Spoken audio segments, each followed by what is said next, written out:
Good morning, everybody. It is Tuesday morning. I hope you can have a wonderful day. I am making they're summer-sized muffins is what they are. And actually, if you're interested in the recipe, I actually have it in one of my playlists. Just go to my playlist and it should be under breads and it should be under summer-sized muffins. These muffins are high in protein. They use a lot of Greek yogurt. They're high in whole grains. Now they're not gluten-free, so you do use whole wheat flour, zucchini, bran cereal, oats. So they're high fiber too. They are very satisfying. They are fat-free. So if you're doing a low fat, they're pretty good. They're extremely aromatic, very tasty, very filling, and they don't weigh you down. When you've ever had like a muffin that you buy at the store, like a Spunkameyer's or something like that, or just a breakfast muffin, they're usually made with refined flour, and after you're done, you just kind of want to take a nap after you eat them. That'll never happen with these muffins. These are just nothing but goodness, whole food, and real food, and it's all good for you. They just make you feel so good. But I make them. The only thing is that the recipe makes a huge batch, so my family eats them for a whole week in the morning for breakfast, and of course, the boys have as many as they want, and my husband, and I know they're getting good stuff. And if you're not going to eat them right away, they freeze well, so you can just stick them in the freezer and pull one out. You throw it in the microwave, defrost it, and it'll be good to go. But they are going to suffice for my 1 cup of carb this morning at breakfast. I will have one. And my hair is, what you're looking at is, it's not wet. It's actually what you would call crunchy right now. I went into a store one time and the clerk said to me, "Are your curls natural?" And I said, "Yeah, they are.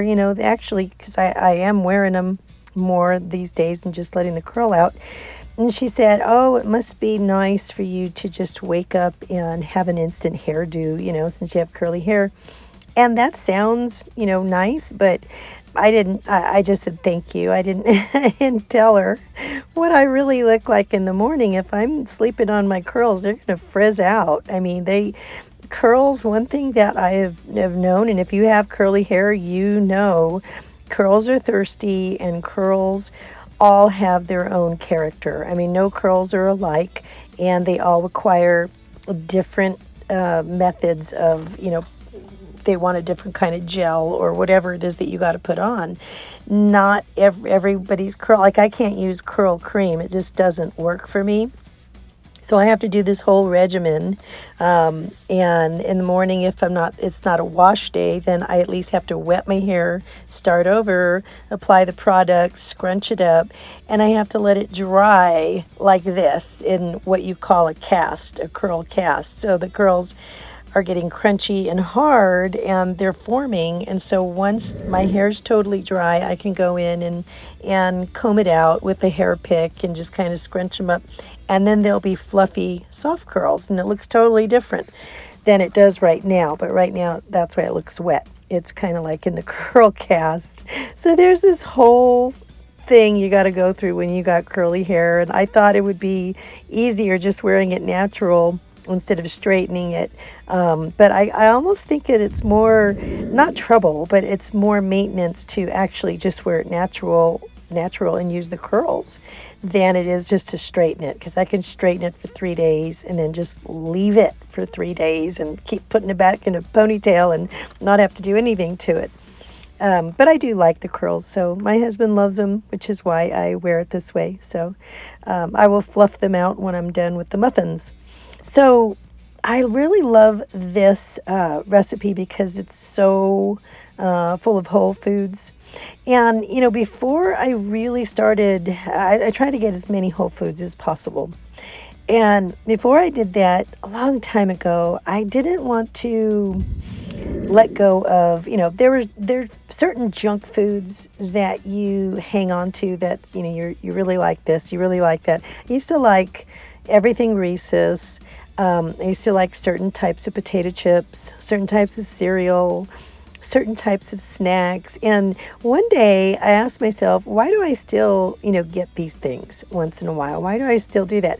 And I didn't realize, I think subconsciously, I was thinking that if I didn't buy the junk food, if I didn't buy these snacks and these things, these offerings, then that company would go out of business because they didn't have my business. So I was keeping them in business, right? And if I didn't, if I'm just eating nothing but healthy food, they're going to go out of business. And then if I do want, to have junk food one day and I want it, well, it won't be there. And it'll be my fault because I didn't have it for a while. And, that's just not true. I don't know what, sometimes, we rationalize things weirdly. And one day I just thought, you know what, Kat, they are never going to go broke. People will always offer garbage and junk food. It will just always be there. And if you want it, it'll be there. If you want a junk day, or you want a cheat meal, or whatever you want to call it, it'll be there. You can bet your money by it, right? And if that's not there, trust me, another company will step up and make something just like it. But those things will always be available. But if not, so keep eating real food, keep eating whole food, right? And I already told you in the last video, I mentioned that my hubby and I were reading a Jack LaLanne book about his life, and it has all these little quotes in there. They call them LaLanneisms, and some things that he says they're just very poignant and strong points to make. And one of them was something he used to say all the time, was that your body is like a bank account. So what you put in, you're putting, make some good deposits, because what you put into it is what you get out of it. So years later, if you've been depositing good and healthy, nutritious foods for years on end, well, once you start getting down the road a bit, you're going to be able to draw on that health, right? And if not, well, you're kind of going to be broke and bankrupt, and you don't want that, So I thought that was a good point. So another thing that Jack LaLanne used to say was, exercise is king, nutrition is queen. If you put them together, you've got quite a kingdom. And I thought that was really neat too. So not long ago, my hubby and I had a date night, and we had a 2-for-1 deal at one of the buffets in town. So we went, and so one of the things that, we kind of went there a little bit late. Yeah, used to stay up until like 9 o'clock, and then we got there about 7:45, and they told us they were closing at 8, and we decided, well, we came all the way down here, we're going to go ahead and give it a shot. When we have like 15 minutes to eat at a buffet, so we were out there getting our salad plate, our main plate, our, dessert plate, all these things that we wanted all at once because we couldn't go back. So, of course, we had our table full of all of our things. It must have looked kind of funny, but we're trying to get it all set up so we wouldn't have to get up again and they can put the food away. We don't get many date nights out, so when it happens, you don't go, oh, that's okay, we'll come back tomorrow or next time. No. We got to take them when they come. When our kids have a class or something, hey, that's a date night. That's great. So we kind of take those stolen moments when we can. But one thing that I noticed was that I was being really conscious about my fill level. I don't want to, like, something else Jack LaLanne used to say is don't exceed the feed limit. And so I didn't want to overfeed myself. So I was being a little bit conscious about that. But when I got to the desserts, I was kind of going by the 3-bite rule. All right, so it's so hot here. I got to put my hair up. Vegas has been it's been torturous this summer. It really has. Okay, so the 3-bite rule says, I guess scientifically they've found this out, that the amount of pleasure that you get, or dopamine that you get from the dessert that you're having, that pleasure diminishes by the 3rd bite, after 3 bites. So the first bite, you're going to taste it and really just soak in how wonderful that is. The second bite, you're going to savor it. And so you're going to really, I guess that's just going to be the full appreciation of the dessert. Taste, savor, and then the third bite is ending it, basically saying goodbye and sealing the experience.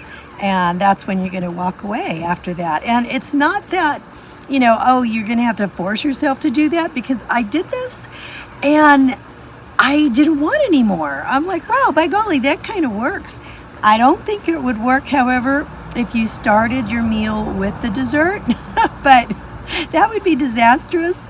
But if you end your meal with the dessert and you give this a go, let me know if it works for you or if you've tried it. Do you try this strategy with dessert? I just want to know if anybody else does this, because I'm going to be doing it from now on.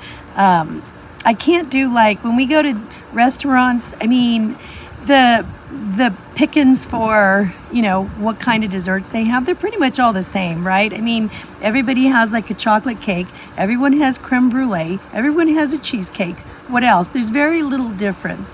Maybe a carrot cake. And I can't have the creme brulee or the cheesecake because of the fat in it, the milk fat. It hurts. And so even with lactate, I think it's just too much on my digestion. So that puts that out. I don't want to have that much chocolate before bed. So if it's in the evening, that's out.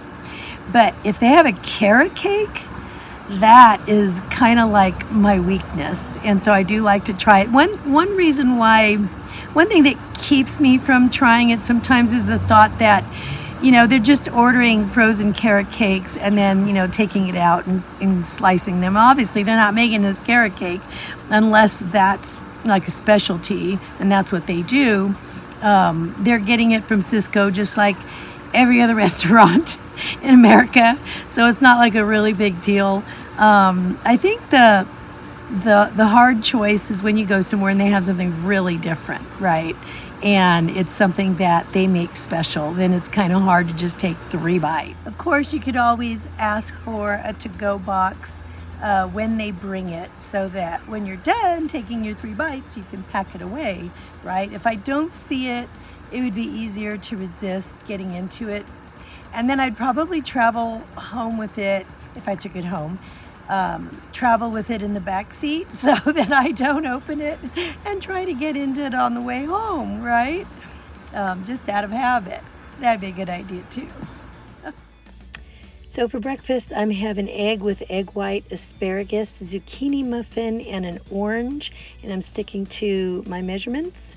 And I've got for lunch sweet potato, a cup of veggies here, and 2/3 cup of meat, which is a small drumstick, and an apple.